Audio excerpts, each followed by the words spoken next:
Hello नमस्कार दोस्तों। कैसे हैं आप सभी। आशा करता हूँ जहाँ भी होंगे अच्छे होंगे। तो प्यारे दोस्तों, आज मैंने जो हिंदी व्याकरण का सेशन शुरू किया है, तो आप इसमें ज़्यादा से ज़्यादा सपोर्ट करना और स्टडी ऑफ स्टडी चैनल को लाइक करना, अपने दोस्तों में शेयर करना। आपकी सपोर्ट ही हमारी कामयाबी है। तो आज के बाद ये सुबह वाला हिंदी वाला वीडियो भी आपको मिलेगा। चलते हैं, बात कर लेते हैं शुरुआत से व्याकरण की। तो भाषा वह साधन है जिसके माध्यम से हम अपने विचारों को व्यक्त करते हैं। भाषा शब्द संस्कृत के भाषा से व्युत्पन्न यानी उत्पन्न है, और भाषा धातु से अर्थ ध्वनित होता है, प्रकट करना।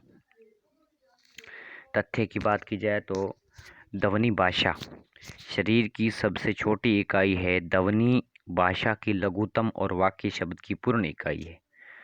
तो व्याकरण जो विधा भाषा का विश्लेषण करती है व्याकरण कहलाती है। जो ये भाषा को व्याख्या रूप से समझाती है उसे व्याकरण कहते हैं। और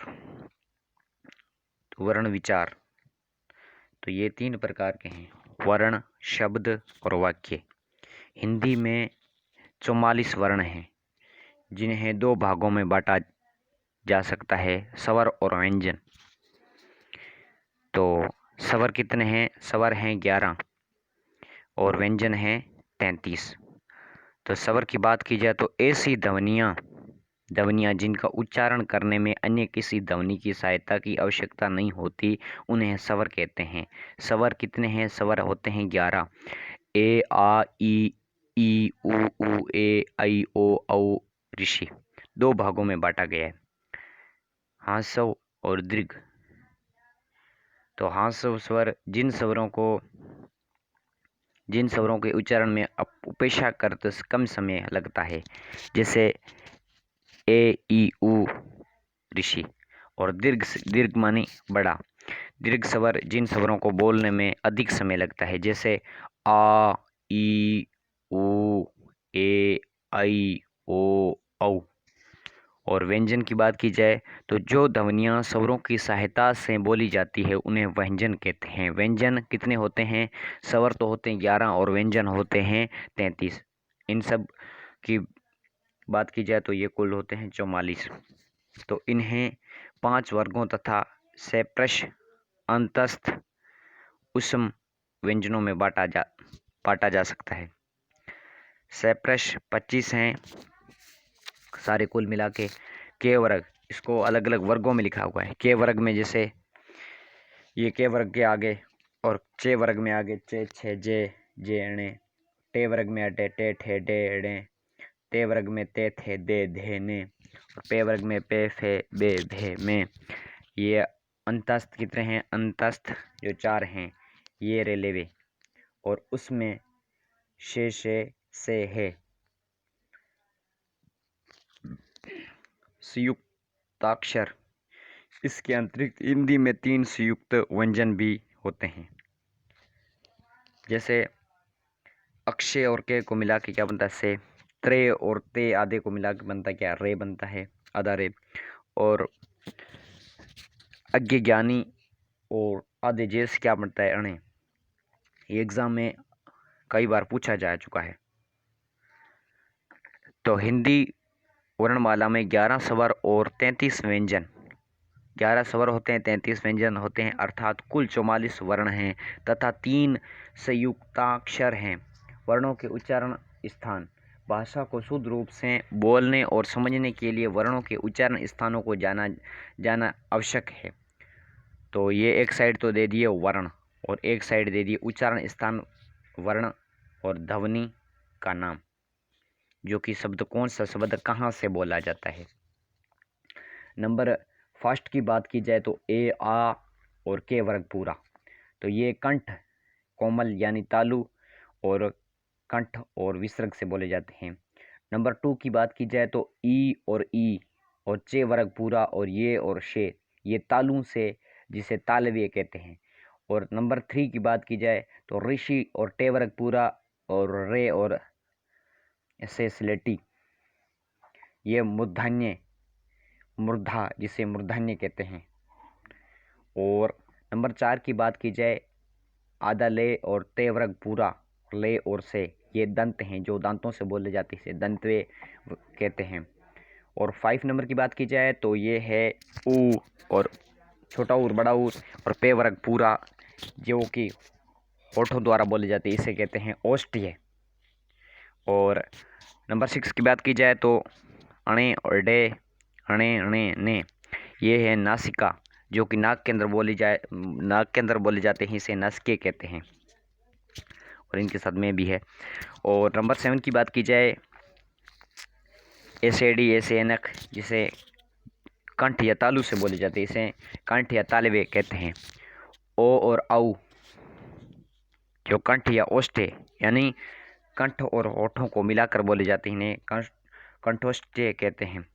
नंबर 9 की बात की जाए तो वे ये दांत या ओष्ठ, दांत और ओष्ठों को मिला के बोले जाते हैं, यानी दांत और होठों द्वारा दोनों द्वारा बोले जाते हैं। हे की बात की जाए तो स्वर यंत्र, ये अलजीवा से बोले जाते हैं।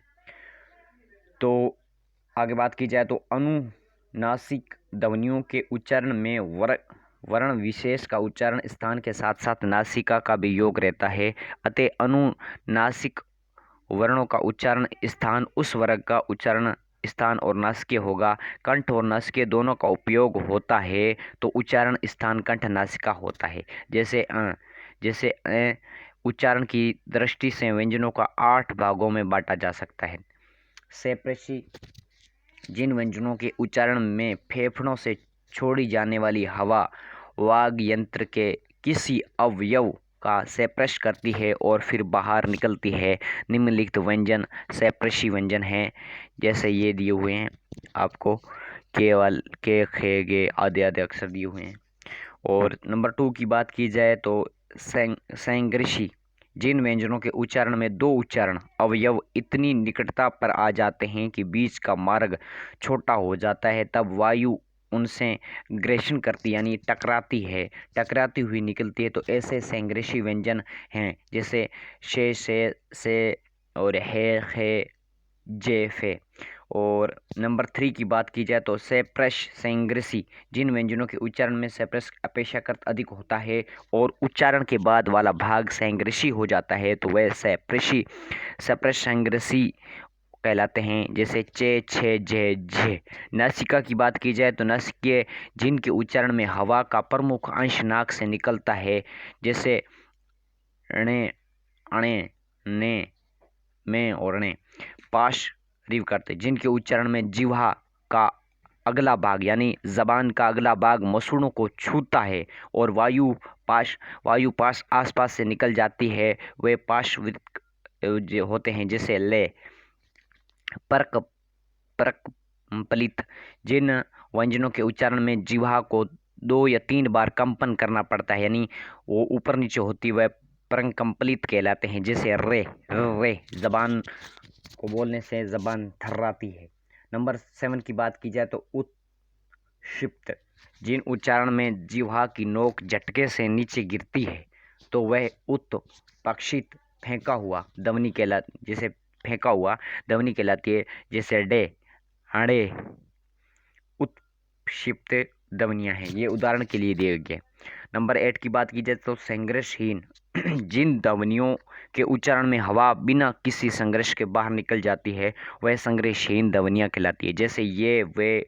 इनके उच्चारण में स्वरों से मिलता जुलता प्रयत्न करना पड़ता है, इसलिए इन्हें अर्ध स्वर भी कहते हैं, जो कि आधे बोले जाते हैं। तो स्थिति और कंपन के आधार पर वर्णों को 2 भागों में बांटा जा सकता है।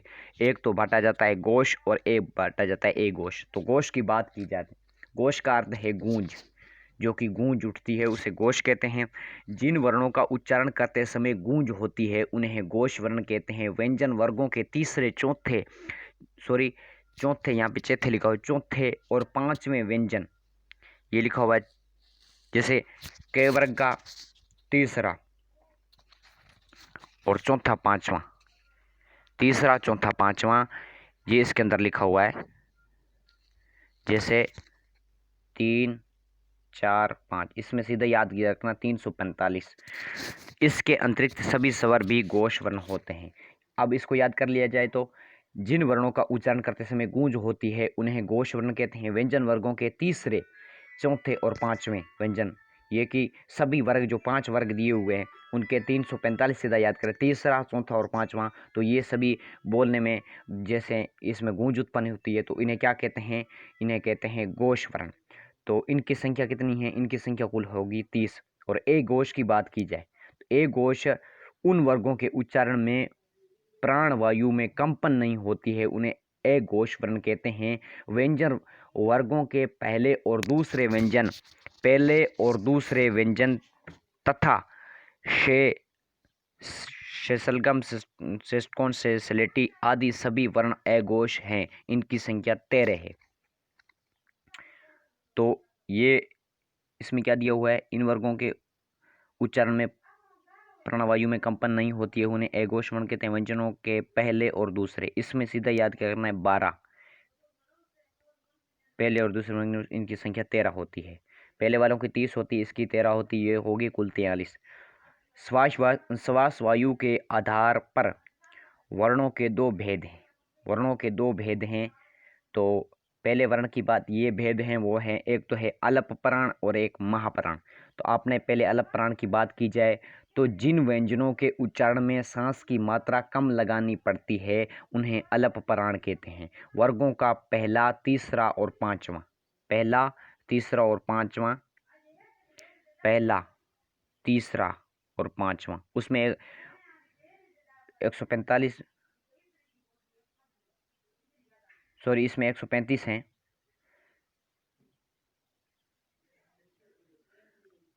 जिन वर्णों के उच्चारण में सांस की मात्रा अधिक लगानी पड़ती है उन्हें महाप्राण व्यंजन कहते हैं। प्रत्येक